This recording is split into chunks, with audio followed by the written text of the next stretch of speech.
happy to be with you guys on this Thursday night. The normal live session, y'all. Hey guys, it's good to see you. We're so excited that you are here. And so tonight we're gonna be brilliant, we're gonna be brief, and we're gonna be gone. Was that funny? No, I didn't hear what you said. I'm sorry. I was trying to get everything situated and set up. It's good to see you guys.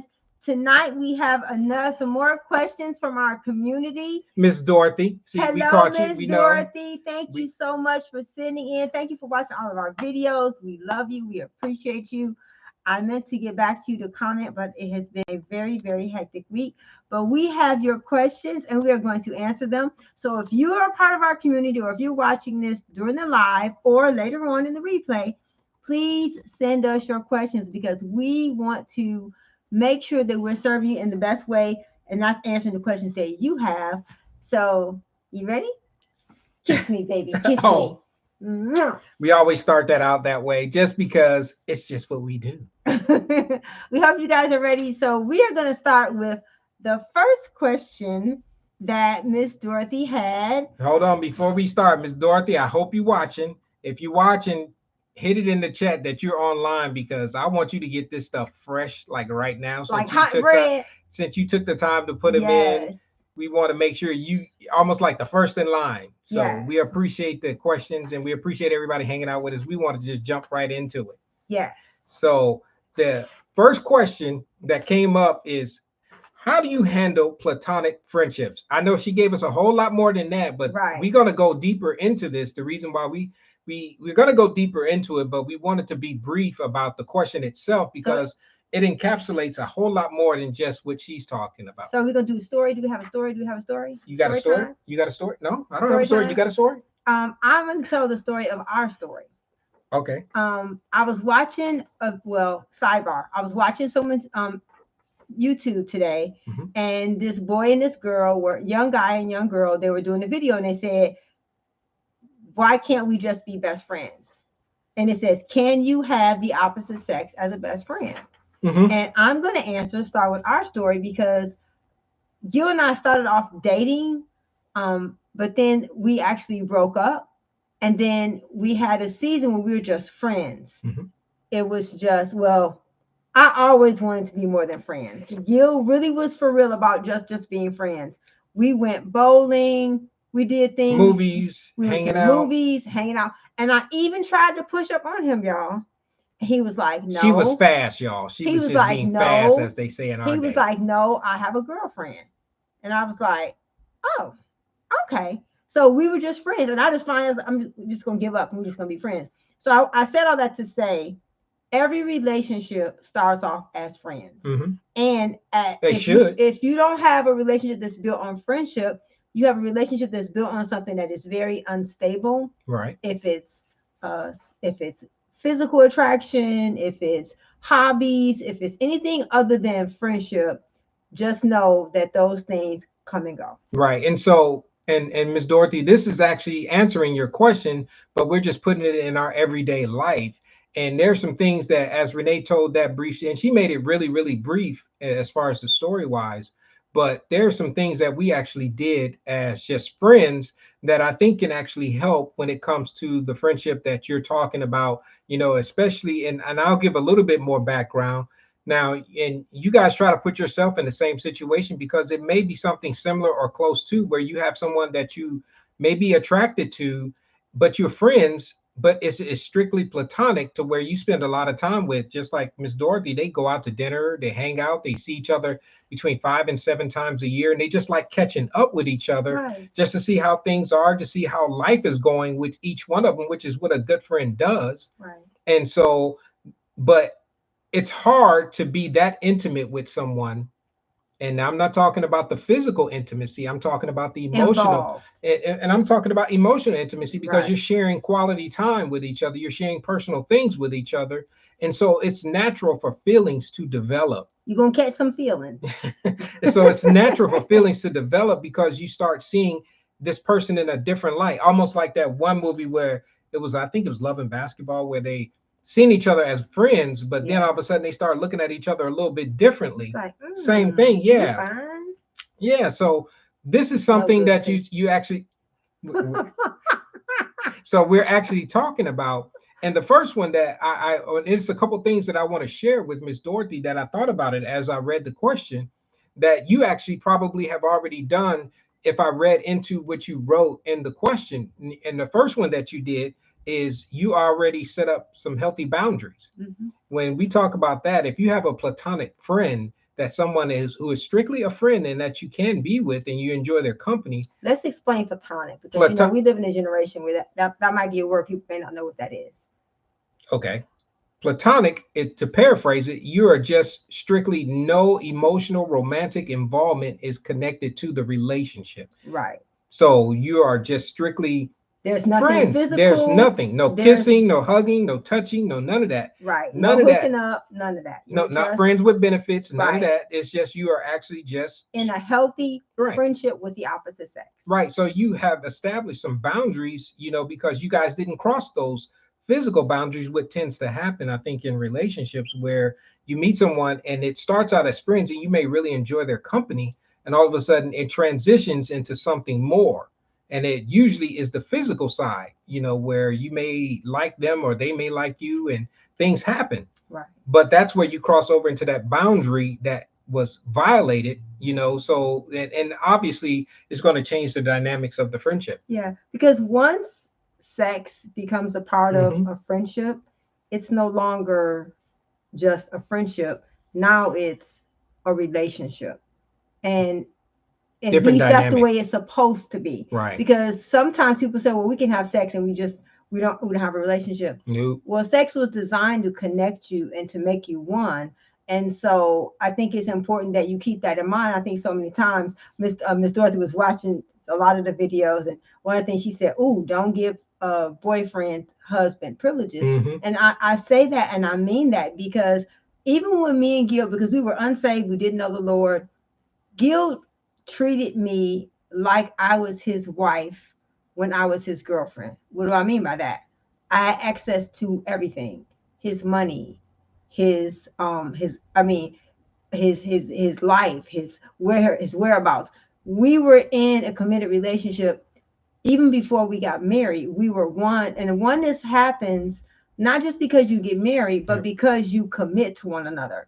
And so I'm not saying that, I wouldn't say that should be a long-term goal, but it's just understanding that relationships start off as friendship, and it can stay, you can remain just friends, or it can lead into something where you both agree. Because sometimes as women, we give ourselves away that we think that's going to make the person commit, and it doesn't. Right. And one thing that Renee shared even in our story is we had interests that we liked, that we actually liked together. It wasn't just something that I like to do. It wasn't just something that she liked to do. Some of them were. So some of the stuff she just like hanging out, like bowling. Like I didn't really like bowling. I liked Gil, and so I like to watch Gil bowl.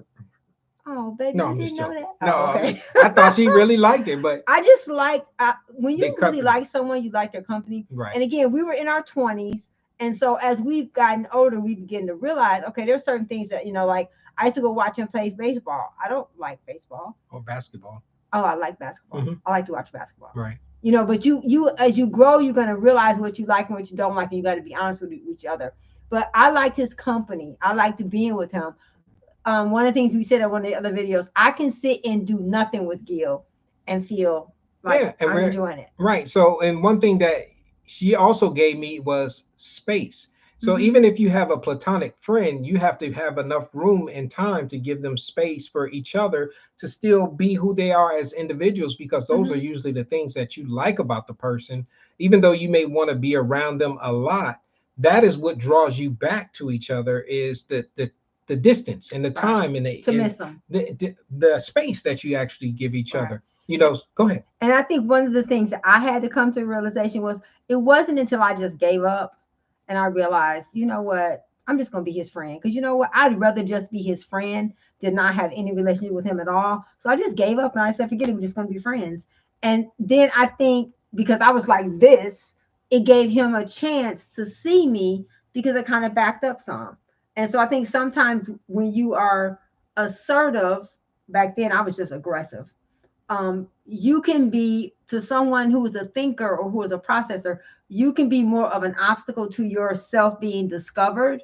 Then you can't rush it. Right. You know, and so I think it's good. I think that our relationship should start off as friends. And I don't think there's anything wrong with someone that you were just friends with becoming someone that you do become romantically and involved with and have a long-term relationship Absolutely. with. And just like Kim, hey, Kim Flowers. Hey, Kim! So what Kim Flowers is saying is, so you're saying because you were one before you got married, it was okay before God. Not the sex part. We weren't talking about we're not talking about that part. No. But what we're talking about is even and I'm hoping I'm not reading into the question because that's all I can see in there. But the whole point that Renee it's was never making, all right to do. no, Yeah. I don't think she was talking about the sex part, but I'm talking. I think we were connected long before we got these rings. We had started making commitments to each other long before we walked down the aisle together and said some vows. We were already merging things together, but we wanted to make sure it wasn't before. It wasn't something that was violating because we weren't, when we first got together, we weren't believers. Saved. We weren't saved, so we didn't know any better. So the standards that we have for our relationship were not God's standards, and we did do a lot of things wrong. Right. But looking back on it, there's still a lot of things that we didn't know we were doing right, but it was right. Because even now that we work with couples, one of the things we tell them is that you have to merge your finances. I mean, you should merge your finances because those are the kind of things that become an issue later on. And so we just look at it now. We look at all the years of us being together. We can see how God's hand was in our marriage, and He was in our life. Even though, and the thing I love about God is the Bible says that while we were yet still in sin, He died for us. So I was in sin. I was wrong. I was doing things wrong, but God was still there and He still loved me. And that's not for me to stay there. It's for me to see it and say, you know what, Lord, you love me like I was. You love me like I am. And so I want to make sure my life brings you glory. And I want to make sure that my relationships bring you glory. Right. So I hope that answered your question. Yeah. And so even we were talking about, if you're just joining us on the Rich Relationship Thursday Night Live session, we're just talking about some questions that Dorothy sent in to us talking about platonic friendships and some of the things that actually goes for it. And one thing that I think we did, and it sounds like, Dorothy, even in your question that you are actually doing too, is you don't send mixed signals. Yes. Don't send those mixed messages. And I think, like Renee said, she was trying to push up against me. You know, that was a mixed message. You know, it wasn't a mixed message. It was clear. It was clear that you were my friend. I didn't want to just. Yeah, she wanted more of that. So before we even knew about being hot with each other, which is honest, open, and transparent like that, that says that's what it means, is being able to communicate openly and honestly about how you feel with each other. That. And I think, and just like with Miss Dorothy, I think that's something that I would encourage you to do, is to be honest and open and transparent about how you feel, because you may never know. Sometimes us guys, I'm gonna say this, guys, don't get mad at us. I was gonna say it too, baby. We are slow, y'all. Yeah. We were just talking about this in our session with our couples this past week. There was another quick little story that Renee told to the couples, that these are all premaritals, all young guys, young people, which is great. But we were in a situation where somebody was seeing, or no, I had a friend that was trying to.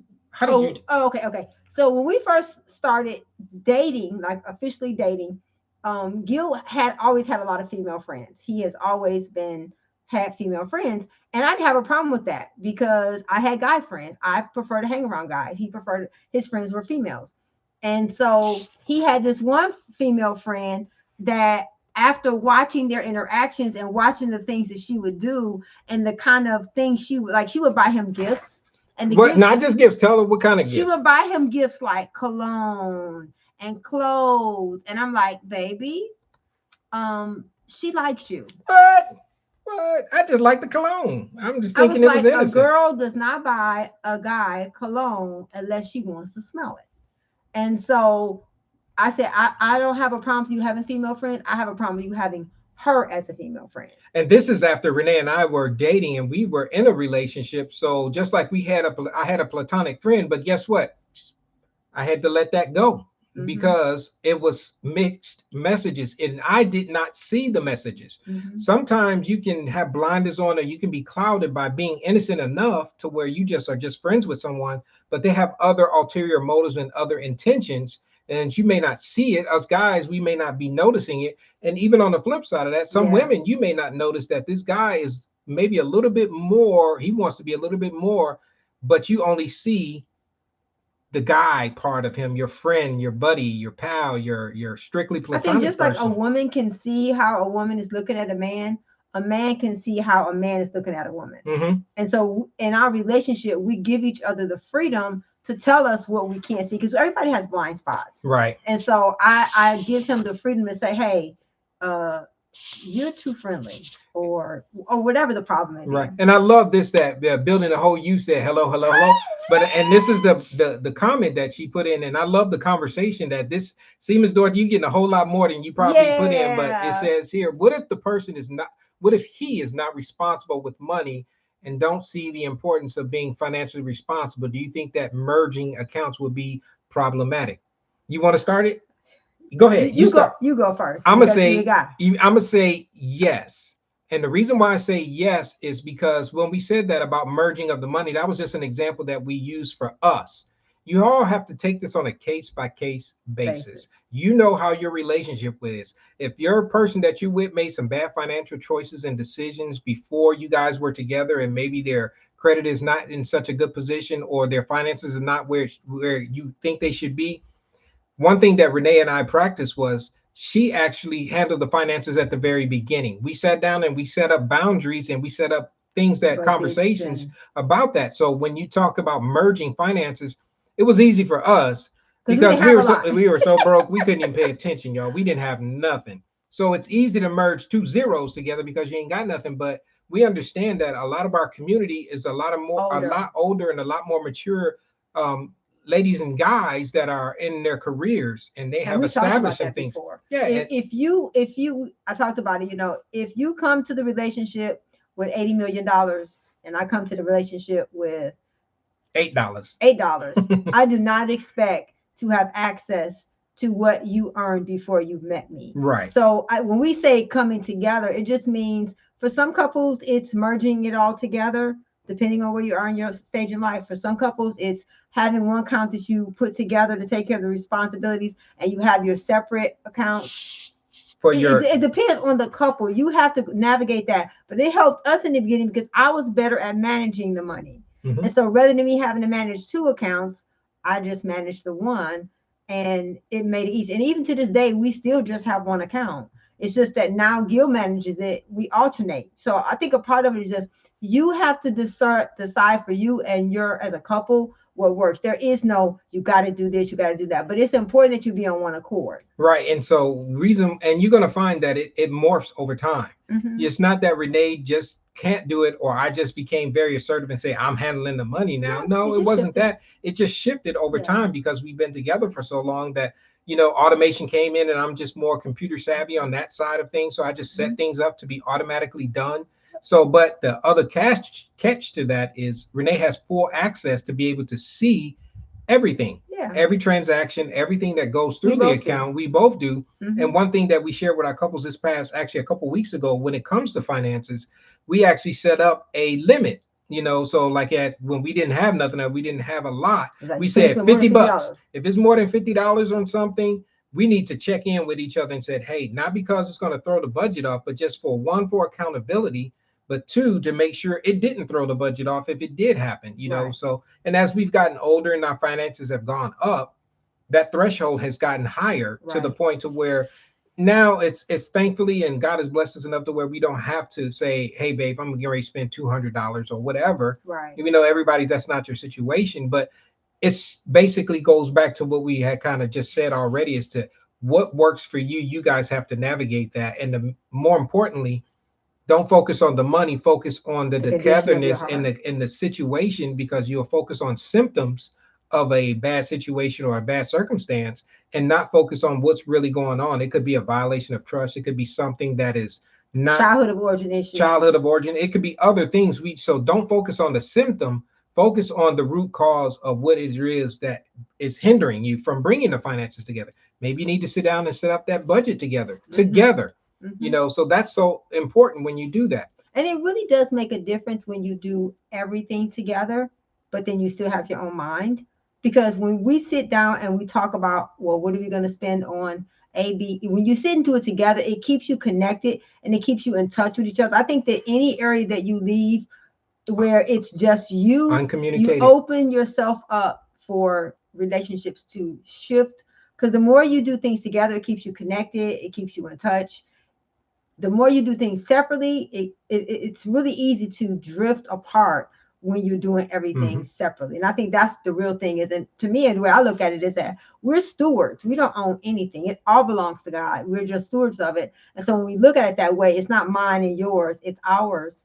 And God shows us how to navigate it in a way where it's not, one person isn't always getting their way. Right. We supposed to be talking about platonic friendships. we done this done turned into a finance, but that's y'all okay. Need to talk to Blanche about that. That's her area, building the whole you, Blanche. So that's great to even talk about that, because that's what this is really all about. And we're thankful for Dorothy for sending in the question to get the conversation started. But one thing that we want to address, whether you're talking about money or you're talking about that platonic friendship. So let's just say you tell the person how you feel and they don't respond in kind, or like we already gave you one, give them some space, give them time to process it, because it could be something new. But also you want to handle that conflict with grace and empathy. Right. The reason why I say that is because with grace is because you just laid something on them that they may not be aware of, and they may not respond in the right way, but you know that they're your friend. We always say preservation of the relationship is got to be of paramount importance, because money, careers, sometimes people, sometimes external circumstances are going to go and fade away. But those friendships and the relationships that you have to preserve those things. And you have to work at it. Yeah, and because you work at it, when conflict comes up, you always have to know that I have your back. I'm not trying to hurt you. I'm your friend. This is something that I just wanted to express to you. But if it doesn't if it's not reciprocated in a fashion that you think is best, or that didn't come out the right way, because sometimes it can be a little bit heavy, you know, to lay that on somebody that you have feelings for them and you want to pursue a further relationship with them. It can be a little heavy, a little weighty. Yeah. And you know, I think the thing for me was, like when Gil said, men are slow. I knew I wanted him when I saw him at 14. I was like, this brother he is just fine. And why or how I knew that, I can't even tell you. I didn't know Jesus. I didn't grow up in church. It was just something about him that was like, oh, I just really like, she was just lusting, y'all. She did that. Yeah, you can call it that. It was that. See, you can see it. Yeah, it was probably that. But you know what? It was reciprocal, because as I got to know her, and we spent our little summer together and got to date her, I looked at more of her character. She's beautiful, y'all. I already seen that. But I was more enticed by how she was and how she carried herself as a person that I wanted to hang out with. She was just fun. She was just fun to be with, and fun to, I mean, the laugh is contagious. And he's funny too. He's fun too. The contagious, and just, we just enjoyed each other company. So if you have that friend, you know, there may be a scenario where you say, you know what, just like in the movies, let's just keep our friendship because we don't want to mess it up by getting into a relationship. I hate when people say that. I was going to say. Because just because, and this is the thing, I made a decision. I said, you know, I'd rather just have him as a friend than not have him at all. So I had to make the decision to back up. But to me, if me telling you that I really have feelings for you destroys our relationship, then did we really have a friendship? Because I don't really think you can lose a real friend. No. I think that you can find out who is not your friend, but someone who is your friend is going to be there with you through good and bad, highs and lows. They know, like, and love you. Yes. They know your bad, your shortcomings. They know your growth areas. They know all the things about you. They like you. They like who you are as a person, and they love you. Because Gil always says, I don't understand how you can love somebody and not like them. There are lots of people that I love that I don't like. And when I say I don't like their behavior. I don't like their attitude. I don't like their disposition. But I love them because they're created in God's image. And so that's what builds real relationship. And I really believe you play like you practice. As girls, we start off learning about relationships with our girlfriends and with our cousins. Right. And that's how you learn. It's the same in a family. So relationships are built on friendship. Every single relationship is. And so I don't think that you should feel like you shouldn't say something. I think that you should let them know, but ultimately don't have an expectation of what they're going to say. Don't have an uncommunicated expectation. And also don't feel like you can control their decision. So I think that it's important that you just say, hey, I really have this. So I told you, I was like, if you were my boyfriend, you wouldn't be going out with no girl, because I would make sure you wouldn't want or need to go out with anybody else but me. Let me address that part, because if that happens, if that's said, you have to remember that that could be a measure of control too. When somebody comes and gives you an ultimatum of saying, you know what, you cannot do A, B, C, D, people know that that is usually a sign of rebellion, where you're gonna be like, oh no, you ain't my Well, daddy, you I ain't my didn't mom. mean. I know you didn't, Oh, but what I was okay. getting at is that sign, because we were friends, we were able to talk about it and communicate those expectations, those Hmm. uncommunicated expectations. Even though she said that, I knew what she meant was, when it comes to us, you You're gonna have be to. so satisfied you ain't gonna have room for that. That's Thank you. You're gonna have to be satisfied in the relationship, where I can go out with somebody and not look to Mhm. entertain anything other than we Just just the going to the friendship. movies together, we just Hmm. going to hang out together, or whatever the case may be.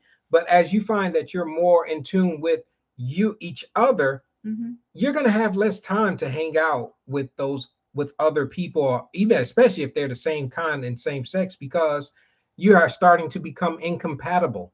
We Hmm. talked about that. When we talk about incompatibility, is when you are becoming a couple, it's kind of hard to maintain boyfriend, girlfriend, single relationships, because they don't understand what you're going through, or they are not in communion, or they're not satisfied with what you're going through. So if you're in the way I say it is, when I had my boyfriends, my bros that I used to hang out with, we would go bowling, like Renee mentioned. But if I have to choose between going bowling with my bros and hanging out with my boo, guess I what? know, That girl. bowling ball gonna stay in the trunk. I'm going to hang out with my girl. And they understood that. And there was a couple times where I had to physically say, sorry, y'all, I'm out. Yeah. Where you're going to have to start making those decisions, if you're serious about your relationship, because this is a person that you're going to spend the majority of your time with. Right. If anything, I think Renee would have started learning how to bowl. If it was really, really that important to me, she would have done it. I just love to watch him bowl. I'm You not know, good at it. I'm too clumsy. I even tried to learn how to bowl. Remember, I'm the yeah, one who that threw was the dangerous ball. I though. threw the So ball yeah, backwards. that was I'm dangerous. So clumsy. we decided to go another No. way on that one. Yeah. So, and then the last one we want to give you, Dorothy, when it comes to that platonic friendship, be patient. Yeah. You, especially if you have told him how you feel and what you have expressed, and you've communicated it, and you don't have those uncommunicated expectations anymore And you don't have inside on you. unrealistic expectations. Yeah, and especially if it's not reciprocated, reciprocated in the manner that you think it should be patient with the person, because before you express the feelings, you were satisfied with the relationship and you Yeah. were having fun and enjoying it. Still continue to do those Hmm. things. And if something develops out of it, it's going to be a whole lot easier, because now brother is aware that this is taking on a new dynamic, and he either is going to pursue it and say, hey, this is all right, or he's going to say, maybe we should, distance Yeah. ourselves from each other. But regardless, you still have to be patient with each other. And one of the reasons why I was okay with Gil, why even to this day, I'm okay with him having female friends, because I know his character, and I know how he was unsaved as a teenager with hormones. So I'm not worried about him as a 55, 56-year-old man, because I understand that he's a person of his word. So in this friendship, this platonic friendship that you have with this person, how is he interacting with you? Mhm. If he can be a friend to you, and you guys are just friends, that says a lot about his character. So I think sometimes we hastily make decisions because of our expectations, or we feel like our clock is ticking, and you could really miss out on something that could be really good for you. Right. And I'm gonna say this part to as the follow up to that. Now is a time where I think there needs to be a shift. And when I say a shift in relationships, I'm talking about now us brothers, we need to start pursuing what we are after. Yeah. If you see this person, that was something that Dorothy mentioned as far as in pursuit. Yes, I believe the woman should be pursued. Yes. That's if you see this person. Now, Renee made it easier for me to pursue I her. initiated. I didn't pursue him though. She made it I easier, was like, but "What's up? and What's up?" sometimes if the door is open and she makes it easier, you'll see that he may respond. He may not have the confidence. He may not be as assured of himself when it comes to it. But if this He might be person, scared to shoot his shot. and I don't think there's anything wrong with her making herself available. Right. Sometimes I'm not saying make yourself available and obvious to where it's like, oh my God, you're what's the term they use to start thirsty. Yeah. I'm not saying that, not being overly aggressive and pursuing this guy like he's the end all to be all, but it's okay to let him know that you're are interested in him, and then leave it up to him to pursue it. I think sometimes it's gotten so easy now to where brothers think they all that in a bag of chips to where they don't have to pursue anything or anybody anymore. I think the statistics talked about how the women outpay there's more women in some areas than there are men. So in those areas, those populated area where there's a lot more guys, they get lazy. Yeah. Or they get real lazy and they can be passing up an amazing woman because they don't have to do anything. And then unfortunately they forget how to pursue. Yeah. It's just like if you take a wild animal and you take them and make them a house pet, they're not going to be able to survive if you put them out there. And I think so many times in our families and in our homes and in our culture, we have made men boys. And we want them to act like men, but we've treated them like boys. And then we get mad when they act like men. Like when they act like little boys. When a man doesn't know how to be a man, that has nothing to do with you. It has everything to do with the way he was raised and the culture. So I think that women should allow themselves to be pursued, but you also have to be available. Yes, and make it not easy, but be approachable. Yes. That's the way of saying it. Walk around like this. So with your arms crossed. So we hope you got something out of those things. And believe it or not, we gave you like 7 or 8 things that actually talks about the platonic friendship. And I know we said we're going to make it kind of a little bit shorter tonight because we have a couple other things that we have to do tonight. But we didn't want to miss y'all. Yeah, we didn't want to just blow it off and just say we're not doing this tonight because we love coming in and talking about it, especially if we get questions from the community. Yes. Because this is why we're doing what we're doing, because we all want to get better at our relationships. And the only way you can get better at it is get new information. And guess what? And to play games. Yeah, it's game time. So we got the questions. Evidently, these must be hitting home because we keep getting people liking these questions. Oh my gosh, let's play some more games that you're going to play. So tonight we got the questions are called moments, our moments. So these are the questions. We're going to do 3. We're going to do 3 questions, and then we're going to call it a night with you guys. So if you have questions, put them in the comments. If you're watching this later, please put your questions in the comments. We will give you your own show like we done it last week for Raquel. And we did it for Miss Dorothy. We did it for Miss Dorothy. So you know what? It could be yours. Yep. Just let us know. So I'm going to let Renee pick a question. And we're going to start it out like that. So y'all can see him. So she can't see him. She's going to pick one. I can't see him either because I don't have on glasses. So that's one. Yep, go ahead and pick all 3. So we're going to pick all 3 questions right now. And you'll always put some in the chat. And we're going to put them in the chat so you guys can read them later and you can ask your significant other these same questions. 2. That's 2. Now, they may be a little racy. So if you're not husband and wife, y'all grown. Y'all grown. So adjust yourself accordingly if y'all ain't in that. Don't be saying we told you to do nothing. So question number 1.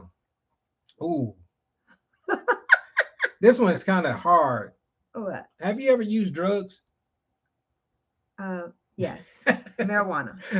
Marijuana was legal now, so that's kind of a heavy one. Well, I think that's a good question to ask, though. In a dating phase, oh heck yeah. Yeah, you need to know that. Yeah. Yes. So and so that's something as a teenager. As a teenager, so that's a question. So ask about yourself. That was a little heavy, y'all. But this one.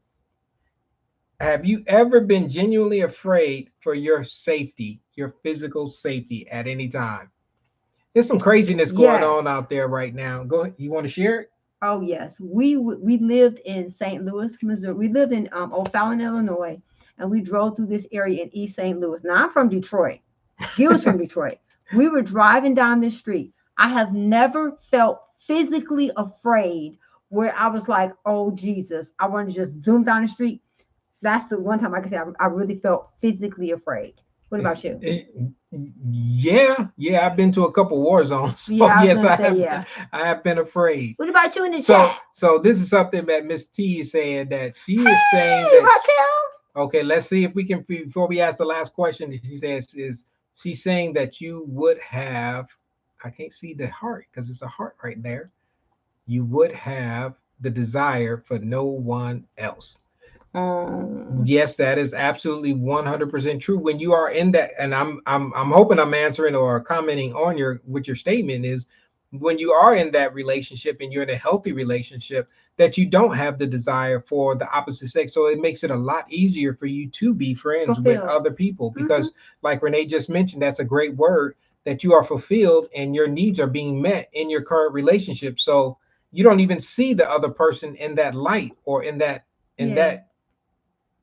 viewpoint. That's what makes marriage different from other friendships, because sex is, your spouse is your only legitimate source of intimacy. So of all the other friendships you have, your relationship with your husband, that's what makes it unique, and that's the mystery of marriage in my brain. And so it's a gift. And so this must be it. God must be telling I need to go back into some hobbies, because we love doing this with couples and things like that. But the question says, do you have hobbies that you enjoy when you were younger, but you no longer do? We were just talking about that. I used to bowl. That was something that I used to enjoy doing, but I don't do it anymore. Not because just life happens. That's something that, from a couple's perspective, if you did things that you used to do and you don't do anymore, ask yourself, go revisit them. But also life happens, and some things you just have to put on the side and take care of life. And if you have families, your family's grown, you may have relocated or whatever the case may be. Physically, you can't do some of the things, because I can't dunk no more, y'all, because I used to be able to dunk.